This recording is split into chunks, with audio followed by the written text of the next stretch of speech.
जिन्नात को गुलाम किस्त नंबर 73। उस दिन मेरी जिंदगी में नया मोड़ आ गया। मैं सोचने लगा, इल्म जैसा भी हो बोलता जरूर है। जिसकी किस्मत में जो लिखा होगा और जो जिस माहौल में भी चला जाएगा, वो उस इल्म को अपने तौर पर इस्तेमाल करने से बाज नहीं आएगा।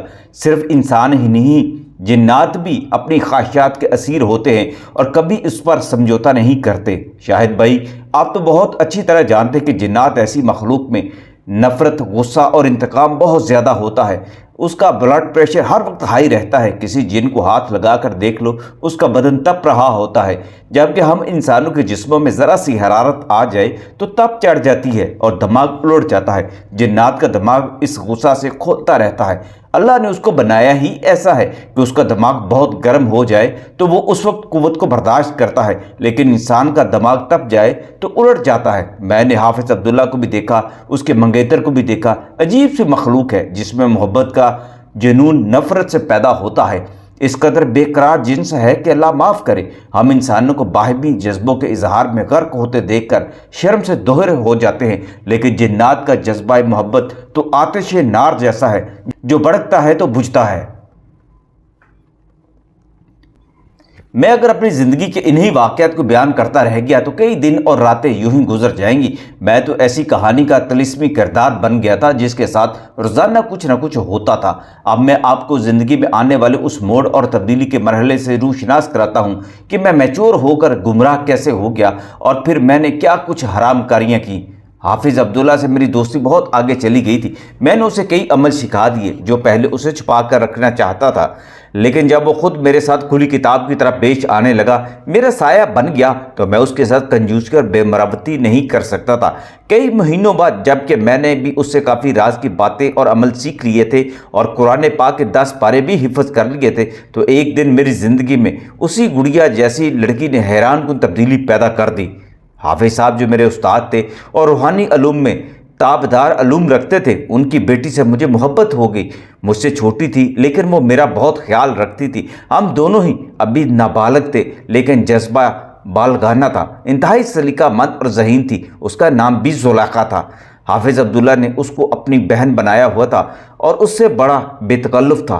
वो मेरे जज्बे को जानता था और अक्सर मुझे वाज़ेह तौर पर भी कहता था, बाबर, एक दिन ज़ुलेखा तुम्हारे घर का नूर बन जाएगी और देखो, तुमसे इसकी शादी मैं ही कराऊंगा। इसका सदका लाजमी उतारना है। ये बड़ी पाकीज़ा लड़की है, इसकी कदर करना।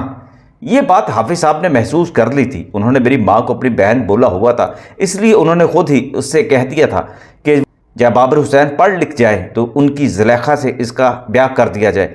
बाद में मालूम हुआ कि हाफिज़ साहब को यह मशवरा अब्दुल्ला ने ही दिया था। मेरी माँ को और क्या चाहिए था कि जिस बिगड़े हुए बच्चे को इंसान बनाने के लिए वो मस्जिद के मकतब में छोड़कर आई है, अब वहाँ उसका ज़िंदगी भर ध्यान रखने वाला मसीहा भी मिल गया है। वो अपने बाप के गंदे साए से भी बचा रहेगा। इंसान सोचता कुछ है और होता कुछ है। ज़िंदगी अपने फैसले खुद करती है और अपने रास्ते में आने वालों को कुचल कर रख देती है। जैसा कि मैंने बताया है कि मैंने 10 पारे हिफ्ज़ कर लिए, तो एक दिन अब्दुल्ला ने मुझसे बिगड़ कर कहा, तुम बड़े मुनाफिक हो बाबर। मैं उस वक्त तक मुनाफिक का मतलब जान चुका था, इसलिए ज़रा बुरा लगा मुझे। ये गाली की तरह मेरे दिल पर लगा। मैंने तुझसे क्या मुनाफिकत की है? मेरा लहजा तलख हो गया। ये मुनाफिकत नहीं तो और क्या है कि मैंने तुझे अपने दादा की कब्र पर ले जाकर तुम्हें वहाँ बैठाकर वो अमल भी करा दिया है जो शायद ही किसी इंसान को कराया जाता है, लेकिन तुमने आज तक मुझे अपने वालिद और गुरु से नहीं मिलवाया। मैं हैरान होकर उसका मुंह तकने लगा। उनसे मिलकर तुम क्या करना चाहते हो? यार, मैं देखना चाहता हूं कि वो अमल शमल कैसे करते हैं, उनके तौर तरीके क्या हैं। मैं सोच में पड़ गया।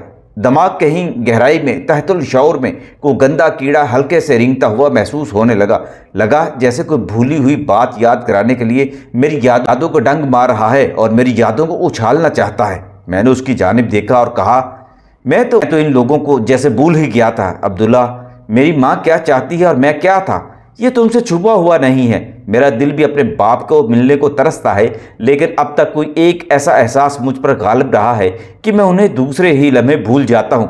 तुमने याद करा के मेरे अंदर का बाबर जगाने की कोशिश की है, लेकिन अच्छा होगा ये सोया मरा पड़ा ही रहे। मैं अपनी माँ को दुख नहीं देना चाहता और ना ही میں کچھ اور کہنا چاہتا ہوں۔ اس وقت اتفاق سے زلیخا اپنے سر پر دوپٹے کا سگاف بناتے ہوئے ہم دونوں کے درمیان آ گئی تو میں خاموش ہو گیا۔ اس کو دیکھتے ہی مجھے جیسے سکون اور قرار سا آ گیا۔ چل بھاگ جا، تو اس وقت کیوں آ گئی ہے؟ عبداللہ نے محبت بڑے انداز میں اس کو جھڑکا تو وہ بولی، عبداللہ بھائی میں تو یہ کہنے آئی تھی کہ مجھے بازار سے مہندی لا دو، امی نے بولا ہے کہ لڑکیوں کو مہندی لگانی چاہیے۔ زلیخا کی معصومانہ بات سن کر عبداللہ ہنس پڑا۔ اچھا لا دیتا ہوں، ابھی بڑی عمر پڑی ہے تیری، مہندی لگانے کے چاؤ بھی پورے کریں گے تیرے، لیکن ابھی تو رفو چکر ہو جائیے۔ زلیخا کے آنے سے میرے خیالات یکدم بدل گئے اور ان کا محور یہ مسجد، مینار، مکتب اور اس میں حافظ صاحب کا چھوٹا سا حجرہ نما گھر اود آیا تھا۔ میں ابھی خیالوں میں تھا کہ عبداللہ نے مجھے ہلایا۔ ہاں تو بول، کب لے کر جا رہا ہے تو مجھے؟ میں نے چونک کر اس کی طرف دیکھ کر کہا، یار میں تو نہیں جانا چاہتا۔ میں اندر سے اب گھبرایا ہوا تھا، کوئی اندیشہ تھا اگر وہاں گیا تو کہیں واپس آنے کے قابل ہی نہ رہوں۔ پہلی بار میرے اندر یہ لطیف سا خوف پیدا ہوا تھا، مگر عبداللہ تو جیسے میرے پیچھے ہی پڑ گیا۔ ایک دن اس نے حد ہی کر دی اور مجھ سے ناراض ہو گیا۔ اب حالات ایسے تھے کہ میں عبداللہ کے بغیر نہیں رہ سکتا تھا اور وہ میرا غم ساز تھا، لیکن وہ اپنی غرض میں اندھا ہو گیا تھا۔ اس دن اتوار کا دن تھا۔ چل تو بھی کیا یاد کرے گا، میں نے ہار مان لی اور پھر یہ ہار میری زندگی کا روگ بن گئی۔ پھر کبھی نہ جیتنے کے لیے میں کالی دنیا کی مجبوریوں کے سامنے ہارتا چلا گیا۔ میں اسے لے کر گھر نہیں گیا بلکہ سیدھا پتا گرو کے استھان نما قبرستان کی طرف نکل پڑا۔ راستہ بھر مجھے گھبراہٹ ہوتی رہی، اگر میں اکیلا ہوتا تو شاید واپس لوٹ جاتا، لیکن عبداللہ نے میرا ہاتھ تھام رکھا تھا اور وہ مجھے اپنی باتوں میں لگا کر من سے میرا خوف نکالتا رہا۔ نور اور اجالے کی دنیا سے نکال کر وہ مجھے کالی گمراہ دنیا کی طرف لے جا رہا تھا۔ یہ کتنی بھیانک سچائی ہے کہ عبداللہ نے قرآن بھی حفظ کیا، اسلامی تعلیمات بھی حاصل کی، مگر وہ ہر طرح کے مخفی اور شیطانی علوم کی جانکاری لینے کے لیے دیوانہ ہو گیا تھا۔ انسانوں کو کبھی دو کشتیوں کا سوار نہیں ہونا چاہیے۔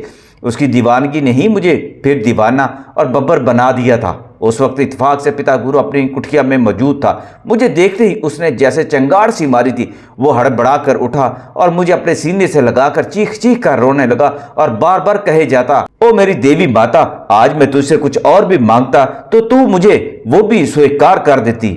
اس نے ایک چیلے کو آواز دی اور کہا، جا اس کے گرو کو بلا کر لا اور اسے بول تیرا ببر آ گیا ہے۔ پتا گرو کی دیوانگی کا یہ عالم دیکھ کر عبداللہ بڑا خوش ہو رہا تھا، جبکہ پتا گرو نے اسے بالکل ہی نظر انداز کیا ہوا تھا۔ اس وقت اس نے عبداللہ کی موجودگی کا کوئی احساس ہی نہیں کیا تھا، بس مجھے کسی دیوانے کی طرح اپنے سے لپٹاتا اور میرا منہ چومنے لگتا۔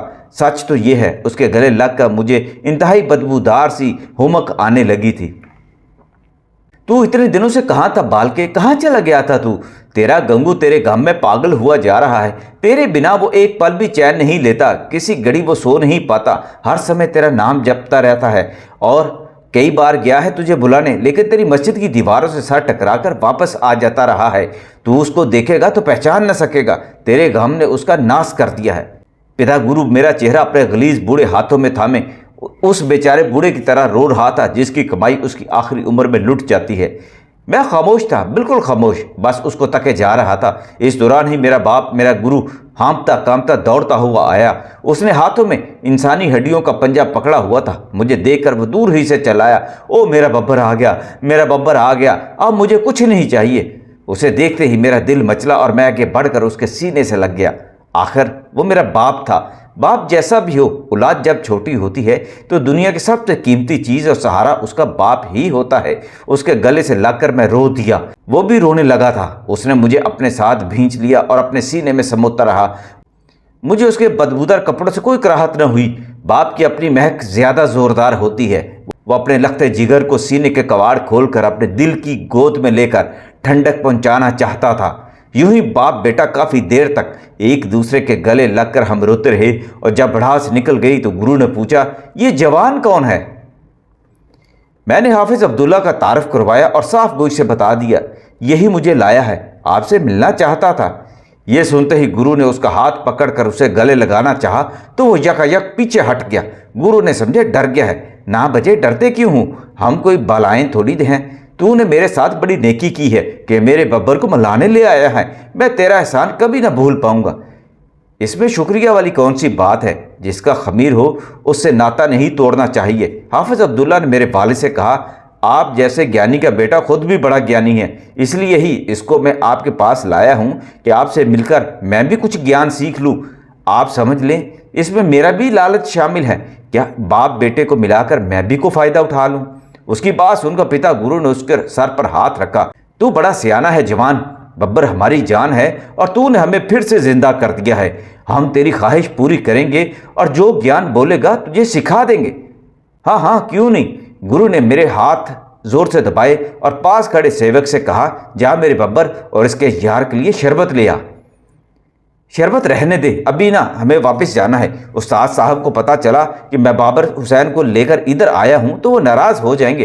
हाफिज अब्दुल्ला ने कहा. तो उस वक्त मैंने देखा उसके चेहरे पर कुछ गहरी परछाइयां सी उमड़ रही हैं और बेचैन लग रहा है. पिता गुरु ने भी फौरन ये बात ताड़ दी और फिर दूसरे ही लम्हे उसकी आंखें फैल गईं और चेहरे पर अजीब सी मस्ती खिलने लगी. अच्छा अच्छा, तो ये तू है.